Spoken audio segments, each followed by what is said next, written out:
తాకట్లో ఉన్న మీ బంగారాన్ని విడిపించి ఆ రోజు ఆన్లైన్ రేటుకి కొంటాం. Sharma gold company. నమస్కారం, వెల్కమ్ టు సుమన్ టీవీ. నేను గీతాంజలి. ప్రస్తుతం మనతో పాటు పూజ్యశ్రీ స్వామిని సుమిత్రానంద సరస్వతి మాతాజీ ఉన్నారండి. ఆత్మ జ్ఞానంతో ఈ ఆధ్యాత్మిక ప్రయాణంలో మనం ఎలా జీవనం సాగించాలి, ఆ ప్రయాణాన్ని మనం ఎలా కొనసాగించాలి, ఆత్మానందాన్ని ఎలా పొందాలనేది క్లాసెస్ ద్వారా బోధిస్తూ ఉంటారు అమ్మగారు. ఇంకొకటి ఏంటంటే, కాకినాడ కొప్పవరం గ్రామంలో ప్రణవ ఆశ్రమాన్ని స్థాపించారు. ఆశ్రమంలో ఎంతో మంది అండి, అంటే ఒక రకంగా చెప్పాలి, ఏజ్ తో సంబంధం లేకుండా వచ్చి అమ్మగారిని కలవటం కావచ్చు, వారికి క్లాసెస్ ద్వారా స్పిరిచువల్ క్లాసెస్ కావచ్చు, అలాగే మెడిటేషన్ క్లాసెస్ చెబుతూ ఉంటారు. వాళ్ళలో చాలా పరివర్తన అనేది తీసుకొచ్చారని చెప్తారు. అయితే వారిని ప్రత్యేకంగా ఆహ్వానించాము. ప్రస్తుతం సుమన్ టీవీ స్టూడియోలో ఉన్నారు మాతాజీ. వారితో మాట్లాడి ఎన్నో అమూల్యమైన విషయాలు తెలుసుకుందాం. అమ్మగారు నమస్కారం అండి. నమస్తే. ఇప్పుడు చాలా మంది ఇది ఒక డిబేటబుల్ క్వశ్చన్ అయిపోయింది. చాలా మందిలో ఆడవారికి నెలసరి సమయంలో ప్రత్యేకంగా వారి భావాలు ఎలా ఉంటాయి, వారు రకరకాలుగా బిహేవ్ చేస్తారని అంటారు. ఇదంతా ఒక ఎత్తు అయితే, ఆ సమయంలో అసలు పూజలు చేయొచ్చా, చేయకూడదని ఎప్పుడు మన పెద్దవాళ్ళు చెబుతూ ఉంటారు. ఎందుకు అలా దూరం పెట్టారు అసలు? అంటే కొంచెం ముందుకు వెళితే, ముందు కొన్ని సంవత్సరాల క్రితం వరకు కూడా వాళ్ళకి నెలసరి వచ్చిందని అంటే ఇంక ఇంట్లో మనుషులతో ఎటువంటి సంబంధం ఉండదు అన్నట్టుగా ఒక మూలకి కూర్చోబెట్టడం కానీ, ఆ 6 రోజులు ముగిసిన తర్వాతే మళ్ళీ నార్మల్ లైఫ్ లోకి వాళ్ళు రావాలని కానీ, ఇలా కొన్ని లిమిటేషన్స్, రూల్స్ పెట్టేశారు. ఎందుకు అలా పెట్టారు? వీటికి కారణాలు ఏవైనా ఉన్నాయా? ఉన్నాయండి, వీటి గురించి చాలా మాట్లాడదాం. అవును. ఎందుకనంటే, మీకు ముందే చెప్పాను, ఋషులు మునులు అంతా రీసెర్చ్ చేశారని. అలాగే మన పెద్దలు కూడా ఏం చేశారు, వాళ్ళు చదువుకోలేదు కానీ విలువలకు ఇంపార్టెన్స్ ఇచ్చారు.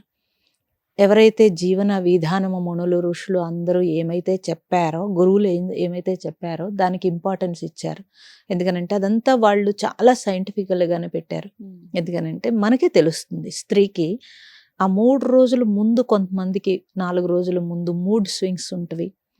ఆ 3 రోజులు చాలా వీక్నెస్ ఉంటుంది. కొంతమందికి ఓవర్ బ్లీడింగ్ అవుతుంది, కొంతమందికి అవ్వకపోయినా మూడ్ స్వింగ్స్, కోపము, చిరాకు, విసుగు ఎక్కువ అవుతుంది, ఎవరినైనా కొట్టేయాలనిపిస్తుంది, ఇలాంటి చిరాకులు ఉంటవి.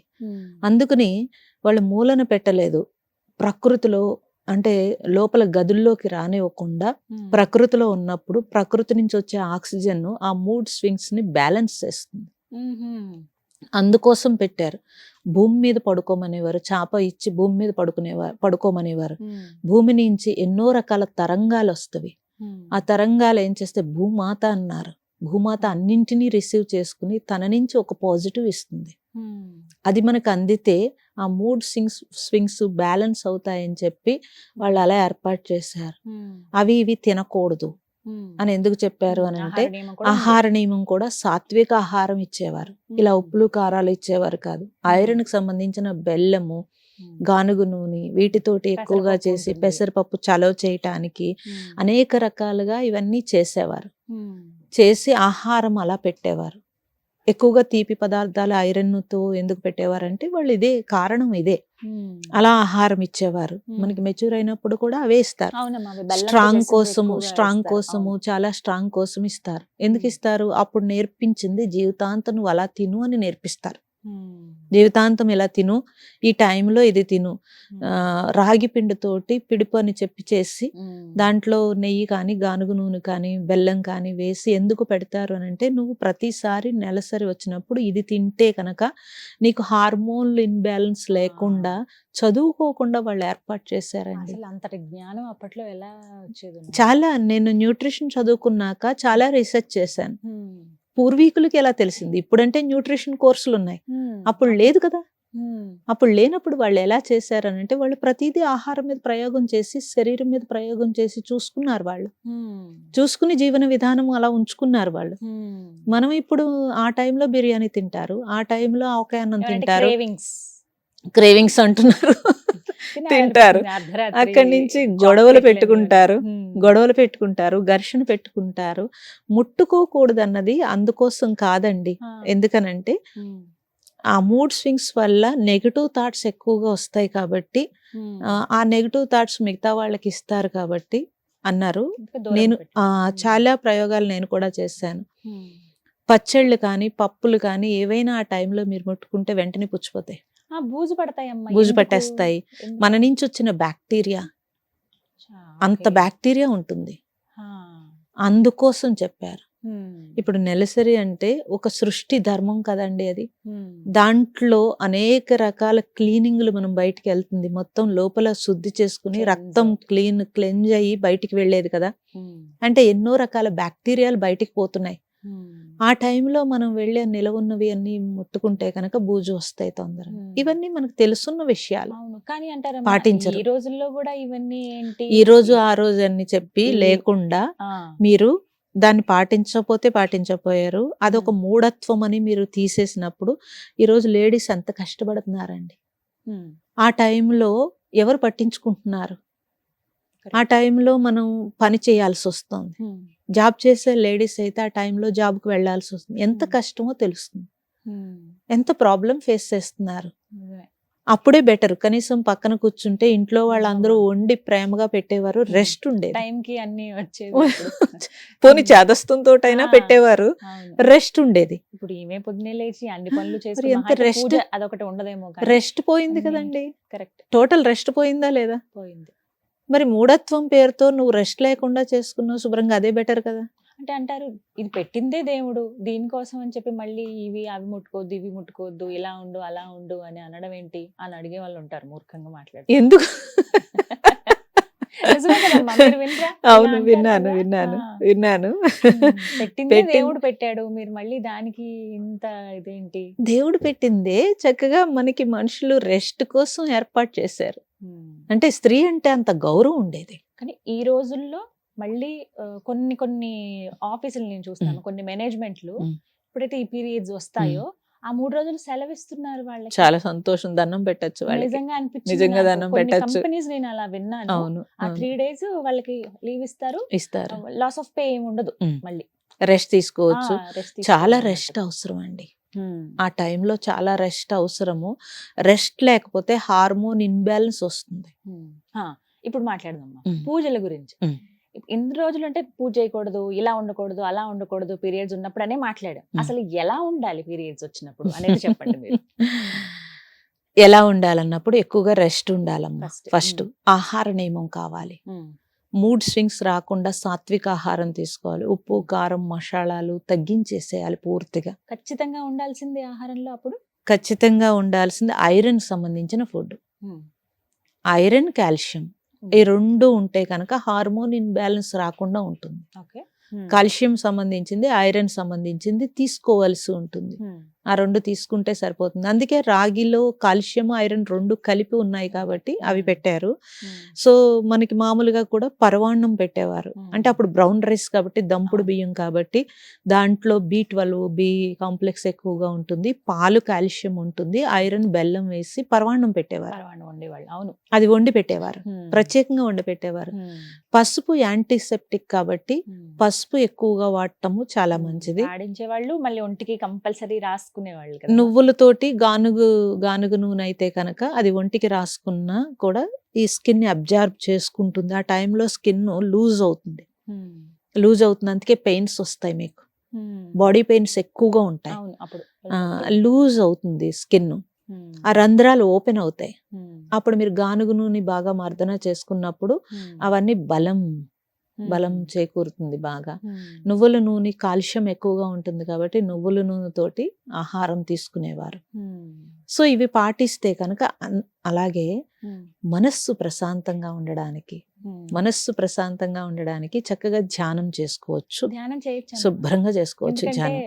పూజల విషయం మాట్లాడితే అమ్మా, దీపం పెట్టొద్దు, పూజ చేయొద్దు, ఆలయానికి వెళ్ళొద్దు, ఇవి నియమాలు ఉన్నాయని అందరికీ తెలిసే విషయం. అవును. అయితే ఈ మధ్య కాలంలో కొంతమంది అలా ఏం ఉండదు, ఎప్పుడైనా సరే లేదు. చేసుకోవచ్చు పూజల అని దగ్గర చెప్పేస్తారు. ఎందుకు పెట్టారంటే పూజ నిర్మాణంలోనే, గుడిలు నిర్మాణంలో కానీ లేకపోతే మన పూజా విధానంలో కానీ మంత్రం ఉంది, ఉమ్, నిర్మాణంలోనే మంత్రశక్తి ఉంది. ఉమ్, సో అది వ్యతిరేకత నెగటివ్ వచ్చేటప్పటికి మనకి చాలా కష్టంగా ఉంటుంది. ఆ ఫోర్స్ ను కూడా మనం తట్టుకోలేం కాబట్టి గుడికి వెళ్ళొద్దని చెప్తారు. చెప్తారు. ఆహా. పూజ చేసుకునేటప్పుడు మనం ఆ ప్లేస్ అంతా పవిత్రంగా ఉంటుంది. మీరు పూజా గదిలోకి చాలా పవిత్రంగా వెళ్తారు. ఉమ్, మీ ఇంట్లో మీరు ఒక పాజిటివ్ ఎనర్జీ ఉంటుంది ఆ ప్లేస్ లో. ఉమ్, మీరు మళ్ళీ ఈ హార్మోన్ ఇన్బ్యాలెన్స్ తోటి నెగటివ్ తోటి అక్కడికి వెళితే అంతా ఈక్వల్ అయిపోతుంది. ఉమ్, అందుకోసం చెప్పారు. అందుకోసం అలా చెప్పారు. ఎన్ని రోజుల వరకు అమ్మా ఈ నియమం అసలు మామూలుగా? తప్పనిసరిగా నేనైతే 5 days అంటాను. 5 రోజులు. 3 days తర్వాత పూజ చేసేయచ్చు అంటారు కానీ వాళ్ళ కొంతమందికి కుదరదమ్మా. కొంతమందికి 5 రోజుల ఓవర్ వరకు. బ్లీడింగ్ ఉంటుంది, చాలా వీక్నెస్ ఉంటుంది.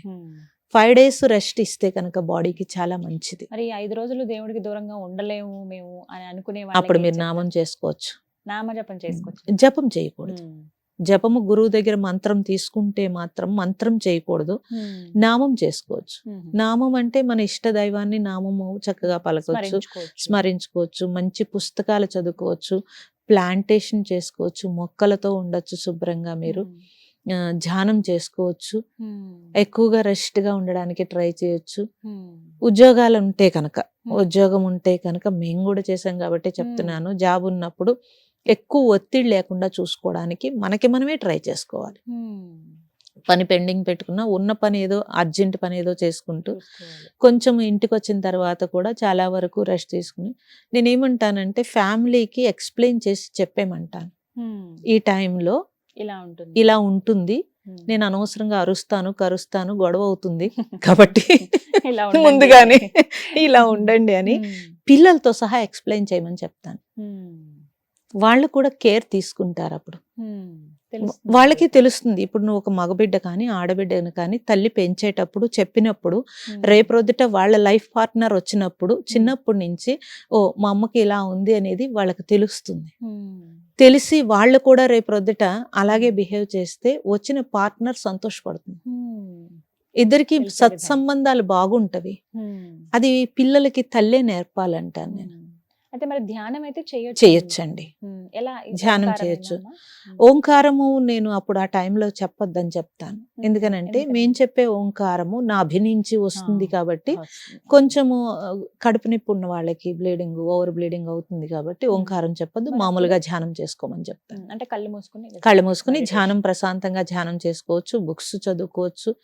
అసలు ఎంత అదృష్టం అంటే మనతో మనం ఉండడానికి టైం ఉంటుంది, కొంచెం ఉట్టప్పుడు టైం ఉండదు. మన మనస్సు కూడా ఈ పనుంది, ఆ పనుంది, ఈ పనుందని మనం తప్పనిసరిగా ఏదైనా కొంచెం ఖాళీ ఉంటే పని వెతుక్కుంటాం. అలా వెతుక్కోకుండా వాళ్ళు అంత మంచి ఏర్పాటు చేశారు మనకి. అంటే ఆ స్త్రీని అంత గౌరవించారమ్మా, అంత గౌరవించారు.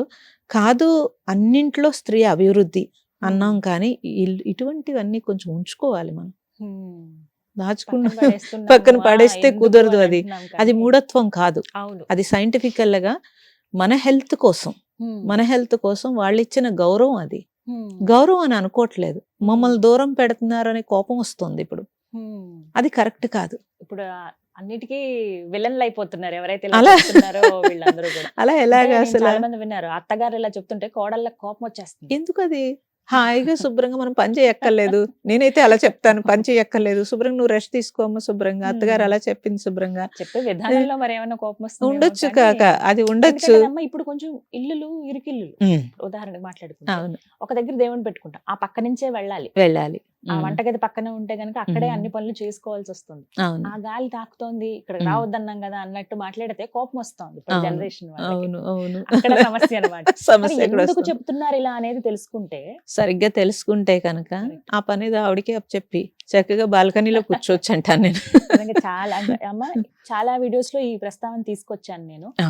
ఒకరిద్దరు చెప్పారు, అలా మీరు చెప్పింది మాత్రం నాకు చాలా నచ్చింది. ఈ విధానం అయితే తెలుసుకోవాలి, చాలా తెలుసుకోవాలి, అమ్మాయిలు తెలుసుకోవాలి. వీళ్ళు తెలుసుకుంటే నెక్స్ట్ జనరేషన్ కి అందిస్తారు, పిల్లలకి చెప్తారు ఇదమ్మా పరిస్థితి. ఎందుకంటే కాళ్ళు లాగుతూ ఉంటాయి, నీరసం వస్తూ ఉంటుంది. అది సరిగ్గా అంటే లాంగ్ లో కూడా దెబ్బ కొడుతుందమ్మా. అది మీరు ఎప్పుడైతే సరిగ్గా ఆహారము ఆ 3 రోజులు కరెక్ట్ గా తీసుకోరో అది లాంగ్ లో చాలా ఇబ్బంది పెడుతుంది. మెనోపాజ్ లో వచ్చే ఇబ్బందులన్నీ కూడా దీని నుంచి వస్తాయి. విన్నాను నేను. ఎప్పుడైతే మెచ్యూర్ అవుతారో పిల్లలు అప్పుడు పెట్టేటువంటి ఆహారమే తర్వాత లాంగ్ రన్ ఉపయోగపడుతుంది. మరి పూర్వీకులు ఎవరికి మెనోపాజ్ లేదమ్మా? మరి 10 మంది 14 మంది పిల్లల్ని కన్నారు వాళ్ళు. అంటే వాళ్ళకి లేదు, కనపడలేదు మీకు ఎప్పుడు కూడా. అంటే చూడండి, వాళ్ళు అన్ని పాటించని వల్ల వాళ్ళు ఇలా మెనోపాజు స్ట్రెస్ అనేది మనం చూడలేదు. ఇప్పుడు ఏది పాటించట్లేదు కాబట్టి ఇది లాంగ్ రన్ లో మెనోపాజ్ లో ఇబ్బంది పెడుతుంది. దేవతలే నిజంగా గంపెడు పిల్లల్ని ఎలా పెంచేవాళ్ళు. మరి ఒక్కరికి ఇప్పుడు తోకొస్తున్నారు అంటారు కదా. అలా అంటే ఏ పనులు ఆ పనులు అందరూ ఉన్నా కూడా అవును జస్ట్ పిల్లని చూసి అప్పుడు ఆడించి తినిపించే దగ్గర అప్పుడు వరకు. వాళ్ళకి కంప్లైంట్ నేచర్ లేదమ్మా. ఫస్ట్ ఆఫ్ ఆల్ నెగటివ్ లేదు, కంప్లైంట్ నేచర్ లేదు. కంప్లైంట్ లేదు వాళ్ళకి. ఈ పిల్లలు ఇంతమంది ఉన్నారు, నా జీవితం ఎలా అయిపోయింది అని కానీ ఏమీ మాట్లాడేవారు కాదు. భర్త తెచ్చినా తేకపోయినా వాళ్ళ డ్యూటీ వాళ్ళు చేసేవారు, ధర్మం పాటించేవారు, ఎవరి డ్యూటీ వాళ్ళు చేసేవారు. అందుకే ఇన్ని మాటలు లేవు, ఇంత డిస్కషన్ లేదు, ఇంత గొడవ లేదు, ప్రశాంతంగా ఉండేవారు. ప్రశాంతంగా ఉండేవారు. చాలా చక్కగా చెప్పారు.